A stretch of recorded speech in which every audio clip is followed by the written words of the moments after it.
এবারের বিপিএল এর কোনো কিছু ঠিক নাই, কয় দল খেলবে এখনো ঠিক নাই। 3 দফা পিছিয়েছে অকশনের তারিখ। 23 নভেম্বর হওয়ার কথা ছিল অকশন, এখন সেটা 30 তারিখে হবে। আদৌ হবে কিনা সেটা নিয়েও সংশয় রয়েছে। বিপিএল শুরু হওয়ার কথা ছিল 19 ডিসেম্বর, কিন্তু শোনা যাচ্ছে যে 19 ডিসেম্বর আসলে বিপিএল শুরু হবে না। বিপিএল শুরু হতে আরো সপ্তাহ খানেক বা সপ্তাহ দুয়েক দেরি হবে। নতুন যে তথ্য সেটা হলো যে বিপিএল গভর্নিং কাউন্সিল আরো একটা ফ্র্যাঞ্চাইজি যুক্ত করতে চাইছে, অর্থাৎ 11টা প্রতিষ্ঠান অ্যাপ্লাই করেছিল ফ্র্যাঞ্চাইজি পাওয়ার জন্য। যাচাই বাছাই শেষে 5টা প্রতিষ্ঠানকে বেছে নিয়েছিল বিপিএল গভর্নিং কাউন্সিল এবং 5 দল নিয়েই বিপিএল হওয়ার কথা। সমস্যাটা শুরু হয় যখন আসলে এই প্রতিষ্ঠানগুলো কেউই সময় মতো 10 কোটি টাকার ব্যাংক গ্যারান্টি বিসিবির কাছে বা বিপিএল গভর্নিং কাউন্সিলের কাছে জমা দিতে গড়িমসি শুরু করে। এবং সবশেষ যে খবর সেটা হচ্ছে যে কোনো প্রতিষ্ঠানই আসলে পুরো 10 কোটি টাকার ব্যাংক গ্যারান্টি জমা দেয়নি, প্রত্যেকেই পার্শিয়াল অর্থাৎ আংশিক অংশ জমা দিয়েছে বিপিএল গভর্নিং কাউন্সিলের কাছে। এরকম একটা অবস্থায় গতকালকে থেকেই চাউর হয় যে চট্টগ্রাম রয়্যালস অর্থাৎ ট্রায়াঙ্গেল সার্ভিসেস কোম্পানি, তারা চট্টগ্রাম রয়্যালসের মালিকানা পেয়েছিল।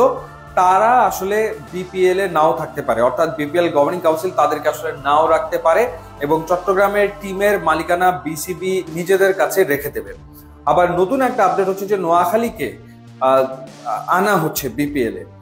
এর আগে বাংলা মার্ক নামের একটা প্রতিষ্ঠান নোয়াখালীর ফ্র্যাঞ্চাইজি পাওয়ার জন্য আবেদন করেছিল, কিন্তু যাচাই বাছাই করে তাদেরকে বাদ দিয়ে দেওয়া হয়।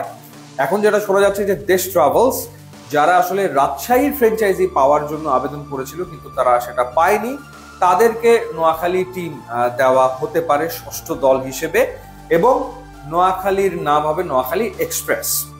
এই হলো নতুন আপডেট। এবং চট্টগ্রামের ব্যাপারে এখনো দ্বিধায় রয়েছে বিপিএল গভর্নিং কাউন্সিল। চট্টগ্রামকে রাখা হতেও পারে আবার নাও রাখা হতে পারে, একরকমের সিদ্ধান্তহীনতা আছে।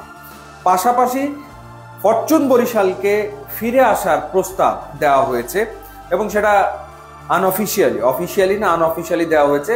অর্থাৎ যেহেতু fortune Barishal back to back দুবারের বিপিএল চ্যাম্পিয়ন এবং খুবই তারা ভালো অপারেট করেছে দলটাকে, সেই কারণে ফরচুন বরিশালকে আবারও বিপিএল এ আনার প্রস্তাব দেওয়া হয়েছে এবং সেই আলোচনাও নাকি হয়েছে, এমনটাই আসলে একটা সূত্রের মাধ্যমে জানতে পেরেছি।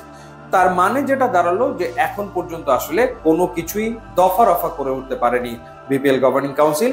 অর্থাৎ দলের সংখ্যা 5 হবে না 6 হবে, চট্টগ্রাম থাকবে কি থাকবে না, নোয়াখালী যুক্ত হবে কি হবে না, বরিশাল ফিরে আসছে কি আসছে না, এরকম এক অবস্থায় খানিকটা অনিশ্চয়তার ভেতরেই রয়েছে বিপিএল এর 12তম আসর। ইউটিউব এবং ইনস্টাগ্রাম লিঙ্ক দেওয়া আছে, আপনার যোগ দিলে খুবই খুশি হবো। And thanks for watching.